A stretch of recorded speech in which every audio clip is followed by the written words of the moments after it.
Jigsaw is back in UK cinemas for the latest installment in the Saw franchise, which is a sequel, kind of like a prequel, with Saw X. And is this movie any good? Does it belong in the Saw franchise? Well, we're going to discuss this today in a non-spoiler review.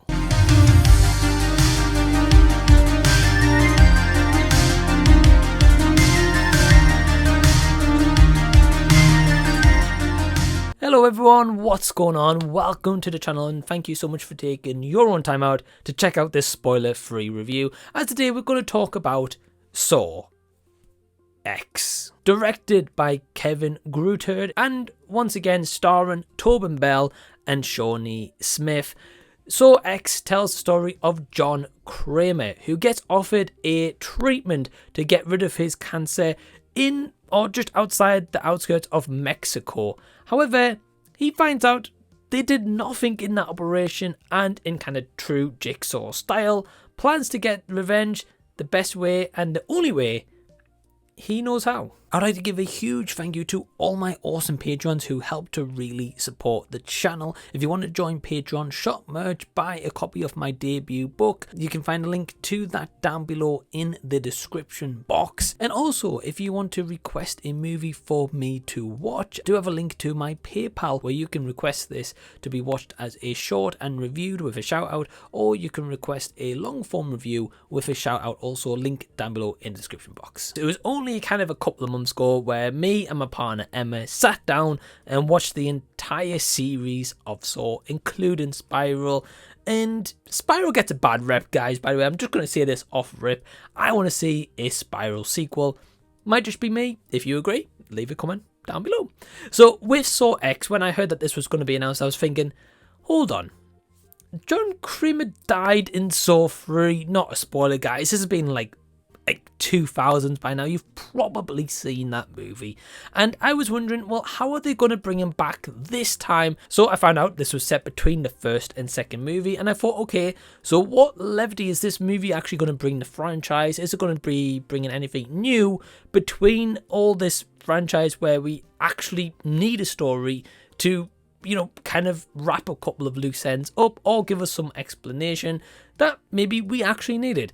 Turns out I don't think that this is necessarily an installment we need in the franchise, but I certainly had a good time with it, and my partner Emma also really enjoyed this movie. Now, she isn't joining me for this review as originally planned, but she definitely told me to tell you guys.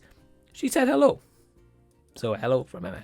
So yeah, so going into Saw X, I can definitely say that this is a John Kramer story, and he is absolutely at the forefront of this, and I would definitely probably say it's maybe even the best that Tobin Bell's been, because in this outing the story is focused solely around him and you can actually get on his side. And I know a couple of movies have been doing this kind of take where you're trying to feel on the kind of villain's sort of side, like for example like Don't Breathe 2 did that with Stephen Lang's character, whereas Saw X does that with John Kramer, but to an extent it is also really understandable. And I will definitely say that this could be kind of like a trigger warning for a couple of people. The reason I say that is, of course, John Kramer is dealing with cancer. His only kind of thing he has in life is hope, which is a big message of this movie.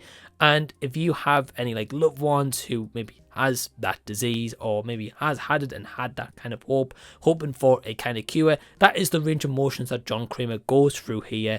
And even if you don't have anyone like a relative, for example, who has that, you could definitely have that sympathy there for him. And it kind of, when that is revealed, as mentioned in the trailer, when it was revealed in the movie, my partner Emma was like kind of like gobsmacked. Yeah, it is kind of heartbreaking. I will definitely say I was on his side the entire time. I was thinking, right, you know, put these people in the most deadliest traps that you can think of and really punish the hell out of each and every single one of them, because they absolutely deserve it. So I definitely will give them props for actually making you feel empathy towards John Kramer, and I think that they do that in a really good and a refreshing way.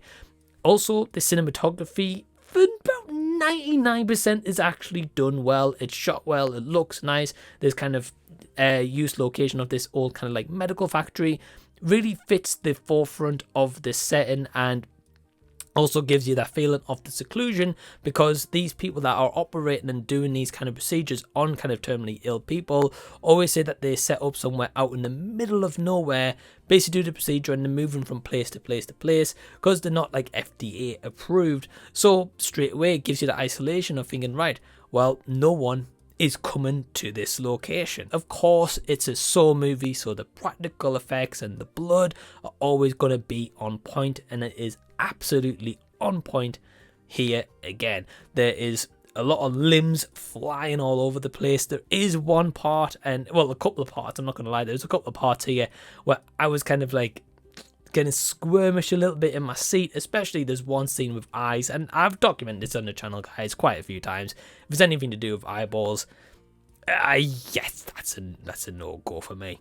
Yeah, that's kind of my limit. So yeah, the movie overall I actually enjoyed. It was nice to see, of course, Tobin Bell back. It was nice to also see Shawnee Smith back, who plays Amanda, and also in the post-credit scene, no spoilers, there is one kind of mid-credit scene, you also see another character back. Now, in terms of the negatives, as I mentioned right at the beginning of this review, if you remembered, or rewind if you need to, I did mention I feel that this is kind of like an unnecessary sequel. Now that I saw the movie yesterday and I've had a bit more time to think about it. Not to say I don't enjoy it, not to say I wouldn't revisit it, because I absolutely would.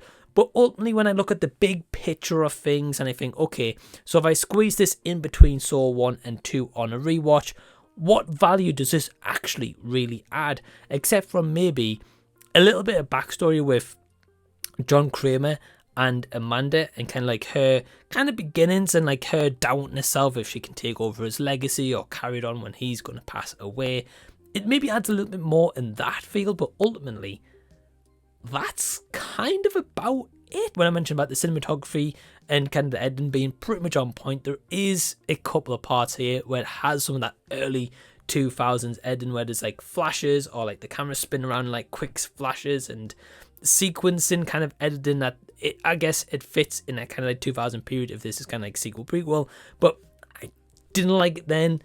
I certainly still don't like it now. But my overall score for Saw X is a 3.5 out of 5 stars. So now that you've heard my opinion, most importantly is your guys' opinion. So leave them down below in the comment section. Have you seen this outing? Did you like it? Did you not really like it? Was it not really for you? Did you also think that this was kind of unnecessary? Well, whatever your thoughts are, leave them down below so we can continue the discussion down there. But if you've enjoyed this review in the meantime, give it a thumbs up, subscribe to the channel by clicking that red subscribe button down below, and until the next time that I see you, I'll be seeing you later.